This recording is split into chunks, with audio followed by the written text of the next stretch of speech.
Olá pessoal, tudo bem? Seja bem-vindo, seja bem-vinda a esta aula de filosofia.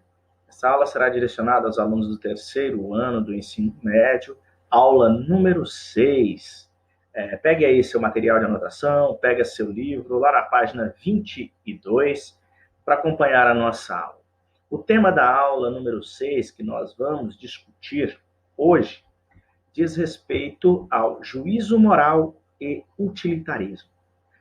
Para discutir esses dois temas aí, nós teremos que abordar três pensadores. Referente ao juízo moral, nós teremos que tratar as ideias especialmente de um filósofo muito importante chamado Immanuel Kant. Por outro lado, trataremos também o utilitarismo, trazendo as ideias de dois outros pensadores, né, que vão trazer reflexões a respeito desse tal utilitarismo, que são Jeremy Bentham e John Stuart Mill, que vão trazer uma linguagem até dentro do aspecto jurídico a respeito do que seria esse utilitarismo. Nesse processo de estudo da filosofia a respeito do dever moral, ou seja, do comportamento moral do indivíduo, Kant traz uma reflexão, o dever e as suas relações com os valores. Por quê, professor? É simples. Todos nós trazemos conosco valores que aprendemos ao longo da vida. Esses valores fazem parte da nossa vida e a gente usa esses valores como critérios para a gente fazer algumas escolhas ao longo da nossa vida. E esses valores que nós temos aí são intrínsecos, ou seja, estão no próprio ser humano à medida que ele vai vivendo, vai adquirindo, vai absorvendo esses valores. Mas juntamente com a ideia de valor, segundo Kant, é necessário levar em consideração o juízo. Ou seja, o que seria um juízo? Seria um julgamento, uma afirmação acerca de alguma coisa. Então a gente faz o juízo, ou seja, a gente julga alguma coisa conforme os valores nos quais a gente acredita que sejam corretos ou que possam trazer mais benefícios para o indivíduo e para a sociedade. Partindo desse princípio, Kant propõe a reflexão de que é necessário diferenciar alguns tipos de juízos, especialmente o juízo de fato e o juízo de valor.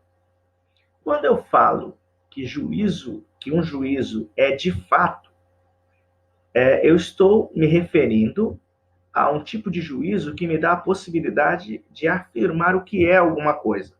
Então, o que seria o juízo de fato? Seria afirmar ou dizer o que é alguma coisa. E o que seria o juízo de valor? Seria afirmar ou dizer se aquilo é bom, se é ruim, se está certo, se não está, se é correto ou se não é, e assim por diante. Então, existe essa diferença entre o juízo de fato e o juízo de valor. Vamos para um exemplo. Eu olho pela janela, está chovendo lá fora. Eu digo assim, está chovendo lá fora. Isso é um juízo de fato ou de valor? É um juízo de fato. Eu estou narrando, afirmando algo que está ocorrendo. Se eu digo, a chuva é uma bênção, é uma dádiva de Deus, essa afirmação está direcionada a um juízo de valor diante do que foi afirmado. Ou seja, eu estou afirmando que a chuva é boa, que faz bem, que é uma dádiva, que é uma bênção. Eu estou dando uma qualidade ao que está sendo afirmado. Então, existe essa diferença entre o juízo de fato e o juízo de valor.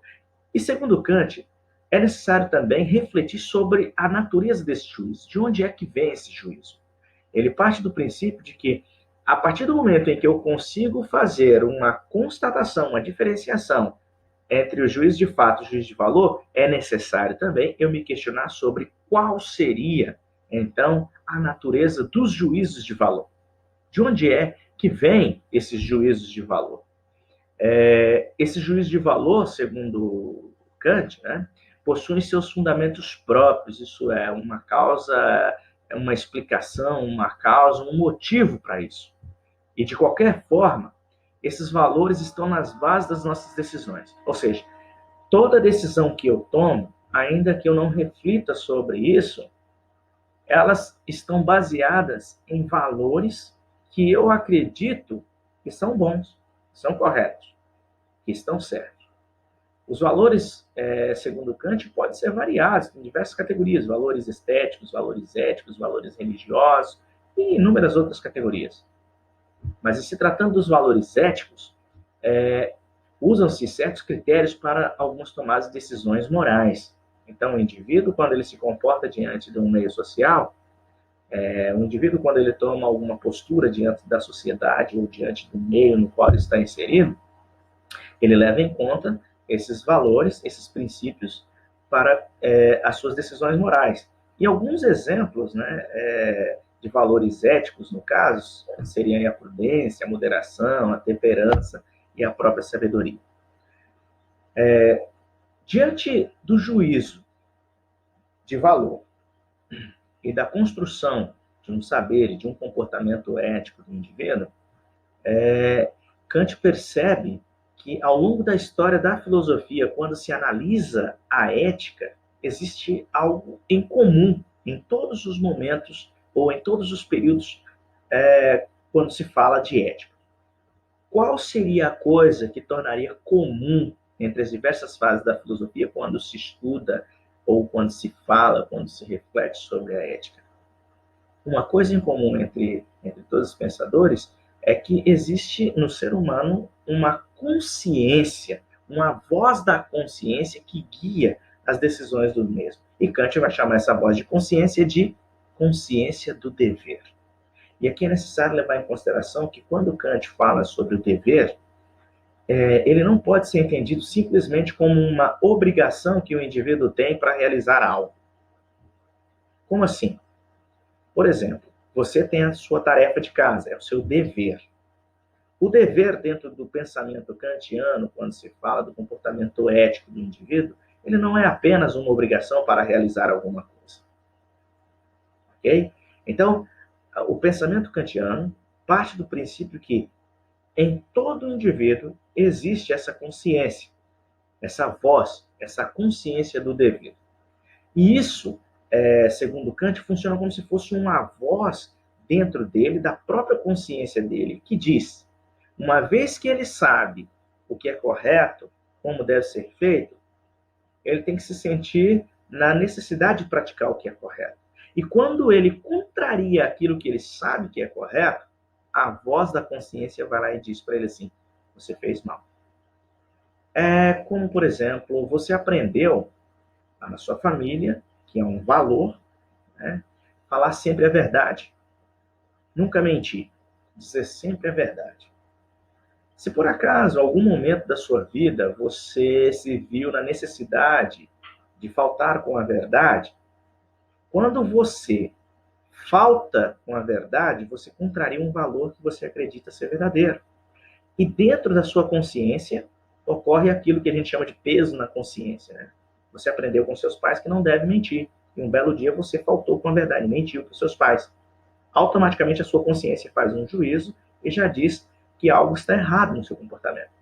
Essa voz interior, essa voz da consciência do indivíduo, é a voz da consciência do dever. E Kant expõe, parte do princípio que essa voz, essa consciência do dever, acaba assumindo aquilo que Kant denomina como imperativo categórico. O que é o imperativo categórico no pensamento kantiano? O imperativo categórico, na filosofia kantiana, ele se resume basicamente na seguinte ideia: age como se o princípio da tua ação devesse tornar-se, por meio da tua vontade, uma lei universal. Como assim, professor? Vamos lá. Resumidamente falando, Kant parte do princípio que o indivíduo deve agir no meio social de modo que aquilo que motiva a ação do próprio indivíduo possa se tornar regra universal. Ou seja, eu devo fazer na sociedade tudo aquilo que eu gostaria que todos os componentes da sociedade fizessem comigo. Ou seja, fazer ao outro aquilo que você gostaria que fizesse a você. Esse, basicamente, seria o imperativo categórico kantiano. Então, você deve fazer as coisas na sociedade de tal modo que aquilo que te motiva a fazer aquilo possa se tornar uma regra universal. Ou seja, os outros indivíduos possam fazer o mesmo que eu, independente da circunstância. Tá? Independente da circunstância. Porque é muito comum a gente agir conforme nos é conveniente. Kant diz que não. Esse imperativo categórico determina a necessidade de ser cumprida em qualquer situação. Você deve fazer o que é correto, porque é correto fazer aquilo, simplesmente. E não esperando elogios ou que os outros possam te, sei lá, bater palmas porque você fez alguma coisa. Por exemplo, ser honesto. O indivíduo deve ser honesto por quê? Porque é correto ser honesto. Simplesmente por isso. Então, Kant defende a ideia que essa ética do dever, ou seja, o indivíduo deve praticar aquilo que foi chamado de imperativo categórico. Você deve agir no meio social de forma que aquilo que te motiva a agir daquele modo possa se tornar regra universal. Ou seja, se você não gosta que mente para você, você naturalmente não deve mentir. Se você não gosta que faça algo ruim a você, naturalmente você não deve fazer aos demais. Por quê? Porque isso afeta diretamente o meio no qual nós estamos inseridos. Agora trataremos um outro tema, o utilitarismo. O utilitarismo, que aparece aí no livro de vocês, nós traremos as ideias de dois pensadores aí, Jeremy Bentham e John Stuart Mill. Bentham é um filósofo, um jurista inglês, e foi fundador da corrente filosófica aí chamada utilitarismo, que é um modelo que perdura mais ou menos até os tempos de hoje, de entender como funciona isso. Bentham, segundo Bentham, né, o ser humano é movido por um princípio de felicidade. E aqui é necessário a gente retomar a ideia lá da filosofia que nós estudamos no período helenístico, quando nós falávamos sobre a busca da felicidade. E lá nós citamos vários pensadores, entre eles um cara chamado Epicuro, que falava sobre os prazeres. Então, para o ser humano, segundo Epicuro, alcançar a felicidade deveria viver o prazer moderado. Jeremy Bentham vai trazer a seguinte reflexão.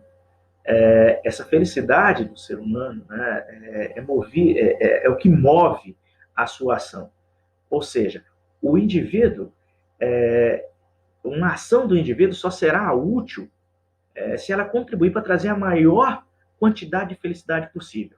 Ou seja, algo só será bom se promover a maior quantidade de felicidade possível ao indivíduo e ao maior número de pessoas possível. E outra, não só trazer a felicidade, até mesmo a dor e sofrimento. Uma ação só será útil se provocar o mínimo possível de sofrimento e dor ao indivíduo e à maior quantidade de pessoas. Então, a ideia básica, segundo Bentham, para o utilitarismo é de que algo só será proveitoso e só será útil a mim se provocar a maior quantidade de felicidade possível, tanto ao indivíduo quanto a maior quantidade de pessoas possível. Mas como que o indivíduo deveria entender isso? O agente, ou seja, aquele que pratica a ação, deve calcular os efeitos da sua ação. Outro pensador que corrobora também com esse pensamento utilitarista é John Stuart Mill, que defendia a ideia da liberdade individual que acabaria por promover um bem coletivo.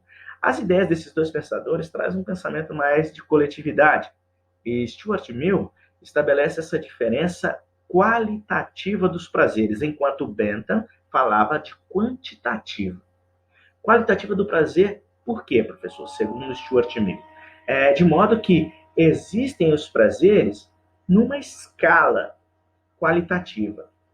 E aí, nessa escala qualitativa dos prazeres, os prazeres morais, intelectuais, naturalmente, seriam superiores aos prazeres provocados pelo corpo.